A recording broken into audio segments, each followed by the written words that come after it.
चल रहे राजनीतिक घमासान के बारे में भी आपको बताएंगे। सपा अध्यक्ष अखिलेश यादव की विजय रथ यात्रा का आगाज होगा, तो वहीं लखनऊ में सीएम योगी आदित्यनाथ ने अंत्योदय कार्ड धारकों को आयुष्मान कार्ड का तोहफा दिया है। प्रधानमंत्री मोदी ने भी भारतीय अंतरिक्ष संघ की शुरुआत कर दी है। बने रहिए हमारे साथ।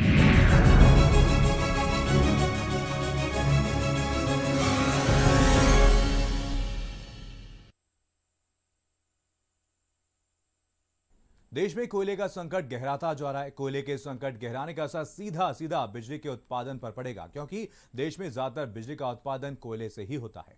रिपोर्ट देखिए।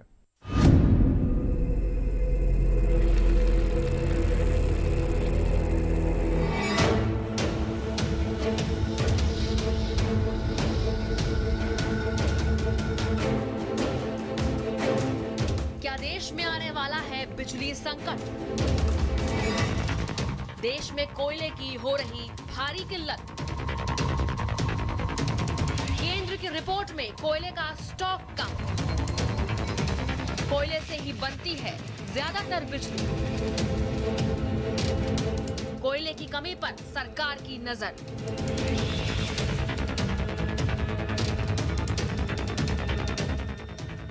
पिछले कुछ वक्त से कोयले की किल्लत ने सरकार को परेशान कर रखा है। कोयले की कमी की वजह से बिजली सेक्टर पर बड़ी आफत आ सकती है और देश को भारी ऊर्जा संकट से जूझना भी पड़ सकता है। देश में कोयले के उत्पादन में कमी से इसका स्टॉक लगभग खत्म होने के कगार पर आ चुका है। लिहाजा बिजली का उत्पादन करने वाली आधे से ज्यादा प्लांट्स अलर्ट पर रखे गए हैं।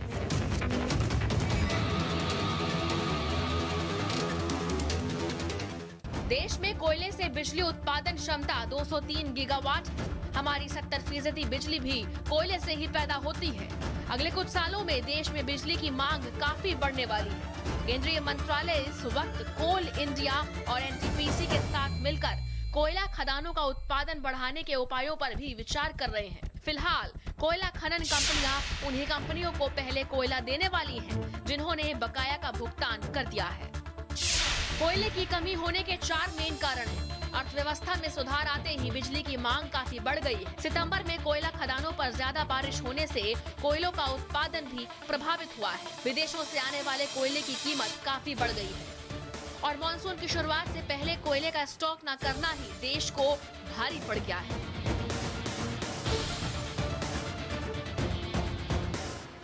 करीब 4 दिन से ज्यादा का हमारे पास एवरेज स्टॉक है। अब प्रतिदिन हमारे पास स्टॉक आता है, जैसे खपत होता है वैसे स्टॉक आता है। तो अब हमको लगता है कि अब हमारा पुनः जो पहले 17 दिन से 4 दिन का स्टॉक आ गया था, अब पुनः हमारा बिल्डअप होने लगेगा। तो इसकी भी चिंता करने की जरूरत नहीं। मैं जिस तरह पैनिक लोग फैला रहे थे वो गलत है। जब देश के ऊर्जा मंत्री ने कहा है कि बिजली को लेकर किसी को भी घबराने की जरूरत नहीं है, सरकार हर स्थिति पर नजर रखती है और इस तरह की कोई बात नहीं है। 20 से 30 दिन का स्टॉक होना चाहिए। ज़्यादातर प्लांट्स में 1 से 2 दिन 3 दिन का स्टॉक बचा है और एनटीपीसी जो देश में सबसे ज़्यादा बिजली बनाती है, केंद्र सरकार को उपक्रम में है, आज उसने ज़्यादातर सारे ही प्लांट 55% पे कर दिए। हमारे हिसाब से कोयला आता है नहीं आता है, ये सब जिम्मेवारियां सरकार की जिम्मेवारी होती है। 24 घंटे बिजली चाहिए। कांग्रेस सरकार जब 2013 में हारी थी तो एक बढ़िया सुदृढ़ बिजली व्यवस्था देके गई थी।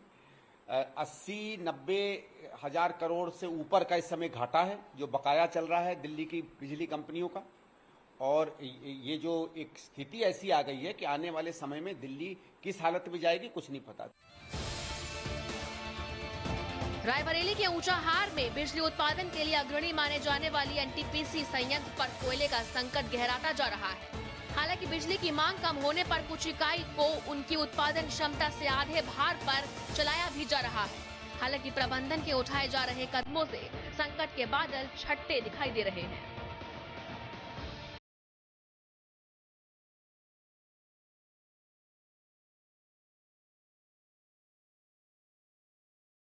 बिजली की यूनिट बंद होने से सबसे पहली बात तो सप्लाई पे सीधा असर जा रहा है। कई स्टेट तो सप्लाई करती है, वहाँ की सप्लाई पे असर जा रहा है, पूरी तरह सप्लाई नहीं दे पा रहे हैं। पहले से ही इनको अरेंजमेंट करके रखना चाहिए कोयले वगैरह का जो भी है, अब उनको गवर्नमेंट को एनटीपीसी को इतना तो कोयले का स्टॉक रखना ही चाहिए अपने पास। लाइट को लेकर बड़ी प्रॉब्लम हो गई है, शाम को लाइट ही नहीं है, लाइट की बड़ी समस्या है, बहुत दिक्कतें हैं। इस पर सेंट्रल गवर्नमेंट को सोचना चाहिए, एनटीपीसी विभाग को सोचना चाहिए। ललितपुर के बजाज पावर प्लांट में रोजाना 29 की जगह 11 से 20 मेगावाट बिजली का उत्पादन हो रहा है और ग्रामीण क्षेत्र में 2 से 6 घंटे ही बिजली मिल पा रही है। बिजली की बहुत बड़ी समस्या है भाई साहब। हमारे तो 24 घंटा में 2 घंटा बिजली आ रही और बाकी ऐसी आ रही कि अगली बल्ब की स्प्रिंग है। और बगल में सीमावर्ती इलाका मध्य प्रदेश को है, उधर खूब बिजली आ रही, 100 यूनिट बिजली 100 रुपये जाए मिल रही। इधर बिजली आए चाह रही मगर बिल जरूर आए। बिजली बिल्कुल नहीं मिलने, 2 घंटे 3 घंटे रात भर पर सो नहीं पाते हैं, बहुत परेशान है। हालांकि सरकार कोयले की कमी पर लगातार नजर बनाए हुए है और स्टॉक खत्म होने की बातों को अफवाह बता रही है। स्पेशल रिपोर्ट, भारत समाचार।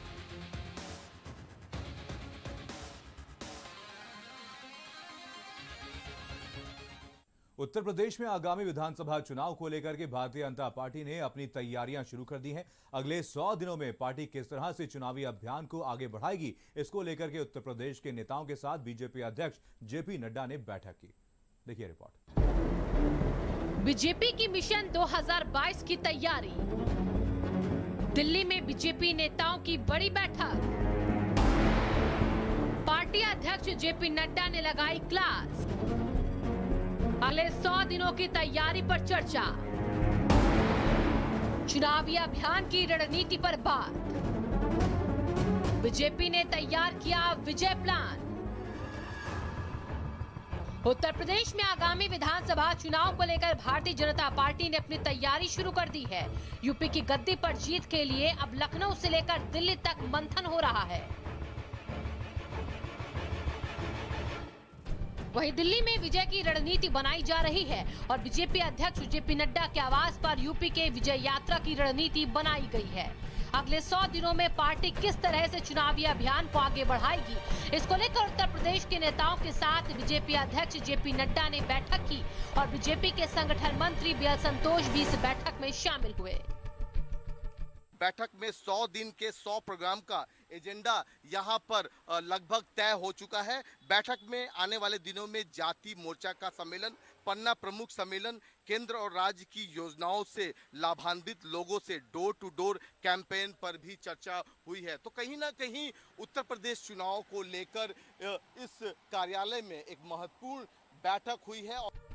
चुनावी कार्यक्रमों को तय करने को लेकर हुई बैठक में यूपी बीजेपी के कई बड़े नेता शामिल हुए हैं और अगले 100 दिनों में 100 कार्यक्रमों की रूपरेखा को अंतिम रूप दिया गया है। इसमें जातीय सम्मेलन, पन्ना प्रमुख सम्मेलन समेत पार्टी ऐसे लोगों से संपर्क करेगी जो राज्य और केंद्र सरकार की योजनाओं से लाभान्वित हुए हैं। आपको बता दें कि राज्य में 1.5 करोड़ नए सदस्य बनाने और हर बूथ पर कार्यक्रमों को करने और सभी प्रकोष्ठों को विधानसभा स्तर पर कार्यक्रम के लिए लगाने सहित कई कार्यक्रमों को लखनऊ की बैठक में तय किया गया था। अब इसके बारे में अंतिम तौर पर रणनीति बनाने के लिए दिल्ली में पार्टी के राष्ट्रीय अध्यक्ष जेपी नड्डा ने महत्वपूर्ण बैठक की है। स्पेशल रिपोर्ट, भारत समाचार। लखनऊ के 50,112 अंत्योदय कार्ड धारकों को मुख्यमंत्री जन आरोग्य योजना के तहत आयुष्मान कार्ड दिया गया है। ये कार्ड आयुष्मान अंत्योदय के द्वारा कार्यक्रम के तहत बांटे गए हैं और इस कार्ड के लाभार्थियों को साल में 5 लाख तक के मुफ्त इलाज का लाभ मिलेगा। लखनऊ को सीएम योगी का तोहफा।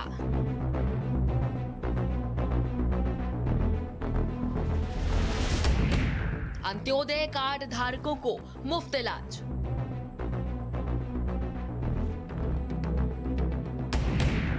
लाभार्थियों को दिया आयुष्मान कार्ड।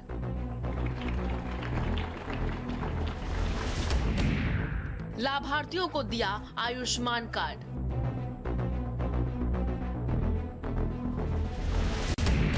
आयुष्मान अंत्योदय के द्वार कार्यक्रम।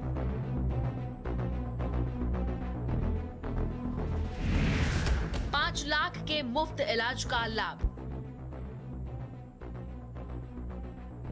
राजधानी लखनऊ के सभी अंत्योदय कार्ड धारकों का आयुष्मान कार्ड बनाया जाएगा। इसके तहत लखनऊ के 50,112 अंत्योदय कार्ड धारकों को भी 5 लाख रुपए तक मुफ्त इलाज मिल सकेगा।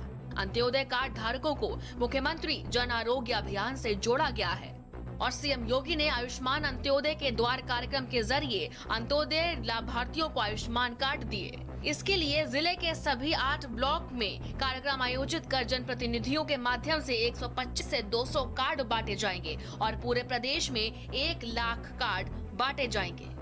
अंत्योदय कार्ड होल्डर जो माने जाते हैं गरीबों से नीचे भी, गरीब से सबसे अंतिम पायदान पर रहने वाले, उनको भी हमने 40 लाख परिवारों को हमने उसमें 40 लाख कार्ड होल्डर को हमने उसमें जोड़ा है और 11.65 लाख ऐसे लोग हैं जो श्रम विभाग में पंजीकृत है, उनको भी इसी योजना के अंतर्गत जोड़ के अब लगभग हमारे पास 8.22 करोड़ लाभार्थी को 5 लाख के आबादी 5 लाख तक बीमा का उपचार उनको मिलने का एक योजना बन चुका है। सीएम योगी आदित्यनाथ ने अपने हाथ से बीकेटी ब्लॉक के गांव के अंत्योदय लाभार्थियों को कार्ड दिए। सीएम योगी ने कहा कि इस योजना से यूपी में 6 करोड़ लोग प्रत्यक्ष और अप्रत्यक्ष रूप से जुड़े हैं, लेकिन अब छोटे परिवार भी इस योजना का लाभ उठा सकेंगे। देश के अंदर 50 करोड़ लोगों को इस योजना से प्रतिवर्ष 5 लाख का स्वास्थ्य बीमा का कवर दे रहा है, तो उत्तर प्रदेश के अंदर 6 करोड़ लोग आयुष्मान भारत के साथ प्रत्यक्ष और अप्रत्यक्ष रूप से जुड़े हुए हैं। हर बड़ा हॉस्पिटल आज के दिन पर आयुष्मान भारत में इम्पैनल्ड है, वह हर व्यक्ति वहां आज अपना उपचार बेझिझक करा सकता है। 5 लाख रुपए तक की स्वास्थ्य बीमा से आच्छादित होने के बाद बेझिझक वहां अपना उपचार करा सकता है।